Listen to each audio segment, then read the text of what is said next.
Hi hello അസ്സലാമു അലൈക്കും നമസ്കാരം. പുതിയൊരു വീഡിയോയിലേക്ക് എല്ലാ മുത്തുമണികൾക്കും സ്വാഗതം. അപ്പൊ ഇന്ന് ഒരു സംഭവം ഉണ്ട് പറയാൻ വേണ്ടി നിങ്ങളോട്. എൻ്റെ ആദ്യത്തെ ഭർത്താവിന്റെ തറവാട്ടിലേക്ക് ഇന്ന് ഞാൻ പോയി. അൽഹംദുലില്ലാ, ഒരുപാട് വർഷങ്ങൾക്ക് ശേഷം അദ്ദേഹം മരണപ്പെട്ടിട്ട് 15 വർഷം കഴിഞ്ഞു. 15 വർഷമായി. അതിനുശേഷം അതിന് മുമ്പും ഒക്കെ ആയിട്ട് വർഷങ്ങളോളമായി അവിടുന്ന് പോന്നിട്ട് ഞങ്ങൾ. അങ്ങനെ ഇപ്പോ ഒരു ദിവസം പോണം പോണം എന്ന് വിചാരിച്ചിരുന്നു. അല്ല, കുടുംബങ്ങളിലൊക്കെ ഇടയ്ക്കൊക്കെ പോവാറുണ്ട്. എന്തെങ്കിലുമൊക്കെ അസുഖങ്ങളും ആരെങ്കിലുമൊക്കെ മരണപ്പെട്ടാലൊക്കെ പോക്കുണ്ട്. ഇത് തറവാട്ടിലേക്കാണ് പോയത്. അപ്പോൾ അവിടെ തന്നെയാണ് ഞങ്ങൾ താമസിച്ചിരുന്നത്. അപ്പൊ അവിടുന്ന് ഇത്രയും വർഷങ്ങൾ കഴിഞ്ഞു. അതിലൊരുപാട് കാര്യങ്ങൾ നമുക്കുണ്ടായി.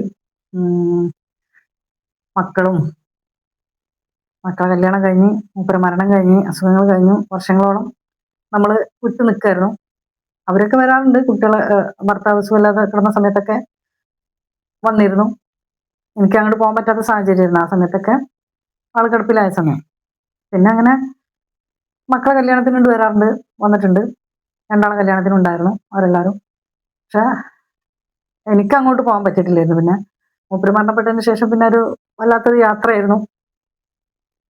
പിന്നെ ബാധ്യതകളും ഒക്കെ ആയിട്ട് നമ്മൾ നമ്മളതായിട്ടുള്ള ജീവിതം അങ്ങനെയാണ് പോയിക്കൊണ്ടിരിക്കുന്ന ഇതായിരുന്നു. അപ്പൊ അവിടെ എൻ്റെ ആദ്യത്തെ ഭർത്താവിന്റെ ഉമ്മാക്ക് 5 ആമക്കളാണ്, 2 പെൺകുട്ടികളും. അങ്ങനെ 7 മക്കളാണുള്ളത്. അതില് 5 ആളില് ഏറ്റവും ഇളയതായിരുന്നു എൻ്റെ ഭർത്താവ്. ഞാൻ എൻ്റെ സ്റ്റോറി ആദ്യം പറഞ്ഞിരുന്നു, പക്ഷെ ഇങ്ങനൊന്നും പറഞ്ഞിട്ടില്ല. അപ്പോ ആദ്യം മരണപ്പെട്ടതും എൻ്റെ ഭർത്താവ് തന്നെ. ഒരു 53 വയസ്സാകുമ്പോൾ ആണ് മരണപ്പെടുന്നത്. അതായത് ഞങ്ങൾ തമ്മിൽ 20 വർഷത്തെ ഒരു ദാമ്പത്യ ബന്ധം. പിന്നെ അതിനുശേഷം മൂപ്പര് നേരെ മൂത്തതല്ലാത്തതിന്റെ മൂത്തത് മരണപ്പെട്ടു. പിന്നെ അതിന്റെ ഇളയത് മരണപ്പെട്ടു. പിന്നെ അതിന്റെ മൂത്തത് മരണപ്പെട്ടു. അങ്ങനെയൊക്കെ ആയിട്ട് ഇള ആൾക്കാരിൽ നിന്നാണ് ഇങ്ങനെ പോയത്. ഇതിപ്പോ കാരണവരാണ്, ഏറ്റവും മൂത്ത കാരണവരാണ് തറവാട്ടിൽ നിൽക്കുന്നത്. അതിന്റെ അടുത്ത് തന്നെ ഒരു ജ്യേഷ്ഠനും കൂടെ ഉണ്ട്.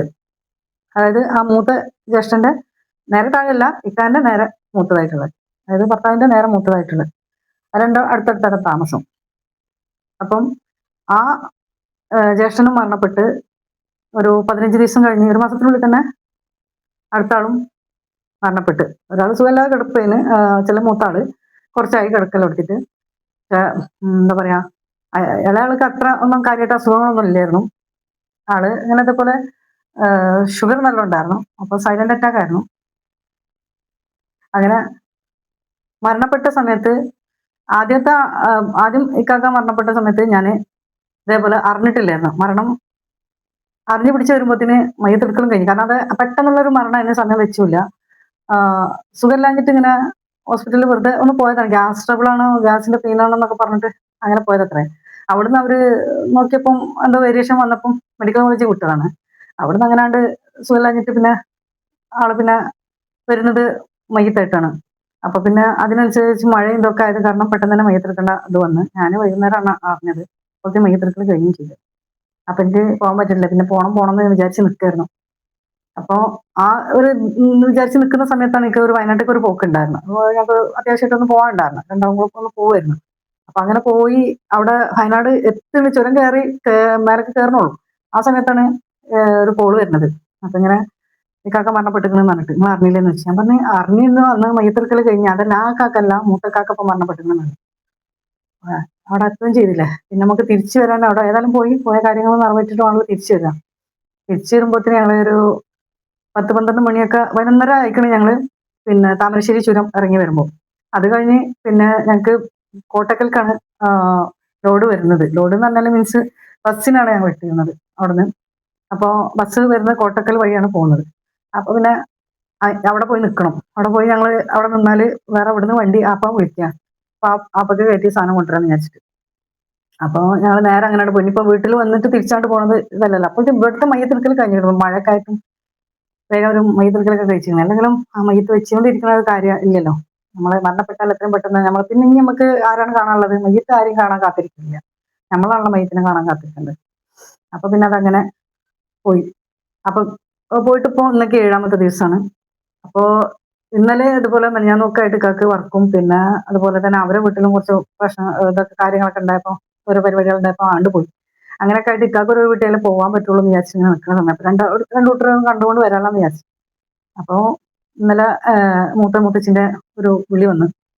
അപ്പോ 7 നാളെ ഇജ്ജ് വരണം എന്ന് പറഞ്ഞിട്ട്. ഞാൻ പറഞ്ഞു ഞാൻ ഇന്ന് വരാൻ നിൽക്കുമായിരുന്നു. കാരണം വർഷങ്ങൾക്ക് ശേഷം ഉള്ളത് കാരണം അവിടുത്തെ വഴികളൊക്കെ കുറെ മാറ്റങ്ങൾ വന്നിട്ടുണ്ടെന്ന് പറഞ്ഞിരുന്നു. അപ്പൊ ഞാനത് ഇങ്ങനെ ആലോചിക്കുകയാണ് എങ്ങനെ പോകണം, ഏത് രീതിയിൽ പോകണം എന്നൊക്കെ ഉള്ളത് അങ്ങനെ ചിന്തിച്ച് നിൽക്കണം. വഴി ഏത് റൂട്ടിൽ കൂടെ ആണെന്നൊക്കെ ഉള്ളത്. ഇവിടുത്തെ ആൾക്കാരില്ലല്ലോ, എനിക്ക് മാത്രമല്ല അറിയുള്ളൂ. അപ്പൊ അങ്ങനെ പിള്ളേരോടൊക്കെ അങ്ങനെ ചോദിച്ചിരുന്നു. ഒരു മൂത്തപ്പൻ്റെ അടുത്തേക്ക് പോക്കും തറവാട്ട് പോക്കൊക്കെ ഉണ്ടല്ലോ. അപ്പൊ അവരും പറഞ്ഞ് അതിന്റെ ഉള്ളിൽ കണ്ട് കയറി കഴിഞ്ഞാൽ അങ്ങനെ ഇങ്ങനെയൊക്കെ പോകണം. അങ്ങനെ നിൽക്കണ സമയത്താണ് കോള് വരുന്നത്. അപ്പോ ചുരുക്കം പറയാ അങ്ങനെ ഞാൻ ഇന്ന് പോയി. ഇന്ന് രാവിലെ ഒരു 10 മണിക്ക് മൗലൂദ് തുടങ്ങും പറഞ്ഞു. ഞാനൊരു 10 മണി 10:20 അവിടെ 10 10:15 അവിടെ എത്തിയിരുന്നു. 11:10 ശേഷമാണ് മൗലൂദ് തുടങ്ങിയത്. അപ്പൊ ഞാൻ ആദ്യം വേറൊരു മുത്തച്ഛൻ്റെ അവിടെ അടുത്ത് തന്നെ അവരിവിടെ ഇരിക്കുകയാണ്. അവരടുത്തൊക്കെ പോയി കണ്ട് സംസാരിച്ച് അത് കഴിഞ്ഞതിന് ശേഷം തറവാട്ടിൽ എൻ്റെ അടുത്ത് തന്നെയാണ്. അവിടേക്ക് പോയി. അങ്ങനെ അവിടെ പോയപ്പോൾ എല്ലാവരും ഒന്ന് ആദ്യത്തെ ബന്ധത്തിലുള്ള എല്ലാവരും ഒന്ന് കാണാനായി. അപ്പൊ എല്ലാവർക്കും ഭയങ്കര സന്തോഷം. എല്ലാവരും കെട്ടിപ്പിടിക്കലും ഭയങ്കരമായിട്ട് എന്തോ ഒരു ഹാപ്പി ആയിട്ടുള്ള വല്ലാത്തൊരു മൂമെന്റ്. നമ്മളാ ദുഃഖത്തിന്റെ സമയമാണെങ്കിൽ പോലും സുഖമില്ലാതെ കിടന്നു പോയതാണ്. അപ്പൊ പിന്നെ അതിൽ നമ്മൾ ദുഃഖിച്ചിട്ടൊന്നും കാര്യമില്ലല്ലോ. പോകേണ്ടവർ പോകണം. ഇനി നമ്മളെ പോക്കാണെന്നുള്ളത് നമുക്കറിയാലോ. അപ്പോ നിങ്ങളോടും കൂടെ പങ്കുവെക്കാന്ന് വിചാരിച്ചേനെ. എന്തായാലും ഇപ്പം ആ കുടുംബത്തിൽ ഇനി ആണുങ്ങളായിട്ട് ആരുമില്ല. അതായത് കാരണന്മാരായിട്ട് ഏറ്റവും ഇളയാൾ ആദ്യം, ലാസ്റ്റ് മൂത്താളും പോയി. അങ്ങനെ 5 ആണുങ്ങളും പോയി. ഇനി പെണ്ണുങ്ങൾ മാത്രമേ ബാക്കിയുള്ളൂ. പിന്നെ മക്കളുണ്ട്.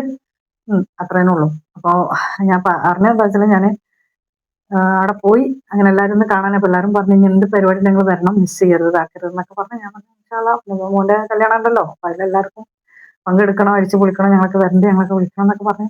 ആയിക്കോട്ടെ ഇൻഷാ അല്ലാഹ് വിളിക്കണം. രണ്ടാളെ കല്യാണത്തിന് എല്ലാവരും വന്നിട്ടുണ്ട്. പിന്നെ മോന്റെ അല്ലേ, ഇൻഷാ അല്ലാഹ് എന്ന് പറഞ്ഞു. പിന്നെ ഇത്രയൊക്കെ ഉള്ളൂ മനുഷ്യന്മാരുടെ അവസ്ഥ. ഇളയ ആൾക്കാർ വിചാരിക്കും മൂത്തവരൊക്കെ മരിക്കാണ്ടല്ലോ, അവരൊക്കെ മരിച്ചു കഴിഞ്ഞിട്ടല്ലേ എന്റെ റൂപ് പിടിക്കാൻ വരുള്ളൂ അതൊന്നും തോന്നലാണ്. അപ്പോൾ അള്ളാഹ്ക്ക് ഏറ്റവും രക്ഷപ്പെട്ടവരാരാണ്? അല്ലെ, സമയം എവിടം വരെയാണ് നമുക്ക് ഇവിടെ ദുനിയാവിലെ വെള്ളം കുടിക്കാൻ അള്ളാഹ് വെച്ചിരുന്നത്? അതുവരെ നമ്മൾക്ക് നിൽക്കാൻ പറ്റുള്ളൂ. പിന്നെ എല്ലാവരും മാതിരി നമ്മളും ആയി വാശിയും തർക്കവും പോരും കുറ്റും ഒക്കെ ആയിട്ട് നമ്മൾ വെച്ചിരുന്നിട്ട് നമ്മളെ കൽവിൽ വെച്ചിരുന്നിട്ട് അള്ളാഹ് നമ്മളെ എല്ലാ തെറ്റുകുറ്റങ്ങളും പൊറുക്കുന്നവനാണ്. അപ്പൊ നമ്മള് മനുഷ്യന്മാരുടെ തെറ്റുകുറ്റങ്ങളും നമ്മളും പൊറുക്കണം അല്ലെ. അപ്പൊ അള്ളാഹു നമുക്ക് അതിനുള്ള ഹൈറ് തരും. എന്തായാലും മരണപ്പെട്ടവരുടെ എല്ലാവരുടെയും ഖബറിടം അള്ളാഹു വിശാലമാക്കി കൊടുക്കട്ടെ. ഇക്കാക്ക് ഇപ്പൊ ഞാൻ പറയുന്ന എന്റെ ആദ്യ ഭർത്താവിന് ഭയങ്കര സന്തോഷമായിട്ടുണ്ടാവും. ഞാൻ അവർക്കൊക്കെ എത്ര തന്നെ ആരെന്തെന്നെ പറഞ്ഞാലും ജ്യേഷ്ഠന്മാരും പെങ്ങന്മാരൊക്കെ ഭയങ്കര ജീവനാണ്. അവരെന്നെ എന്തെന്നെ കാട്ടിയാലും പറഞ്ഞാലൊക്കെ ഭയങ്കര ഇഷ്ടമാണ്. അപ്പോ അങ്ങനത്തെ ഒരു ഇതും കൂടെ ഞാൻ ചിന്തിച്ചു മനസ്സിൽ. പിന്നെ മൂപ്പർക്ക് ഭയങ്കര ഇഷ്ടമാണല്ലോ, അപ്പൊ ഞാൻ പോയാൽ ആള് സന്തോഷിക്കുമല്ലോ എന്ന് വിചാരിച്ചിട്ട് തന്നെ ഞാൻ പോയി മൗലൂദിൽ പങ്കെടുത്തതും ദുആയിൽ പങ്കെടുത്തു. ഭക്ഷണമൊക്കെ കഴിച്ച് റാഹത്തായി എല്ലാവരും മുസാഫത്തൊക്കെ ചെയ്തു സന്തോഷമായിട്ട് തിരിച്ചിട്ട് പോന്നു. അപ്പൊ ഒരു പഴയ ഒരു ഫീല്, ഒരു പഴയ ജീവിതത്തിന്റെ ഒരു ഫീലൊക്കെ മനസ്സിൽ കൊണ്ട് വന്നു. ചുറ്റുപാടൊക്കെ കുറച്ച് മാറ്റങ്ങളൊക്കെ വന്നെങ്കിലും മനുഷ്യന്മാരുടെ മനസ്സിലൊക്കെ എന്നോടുള്ള സ്നേഹം ഉണ്ടെന്നുള്ളത് മനസ്സിലായി.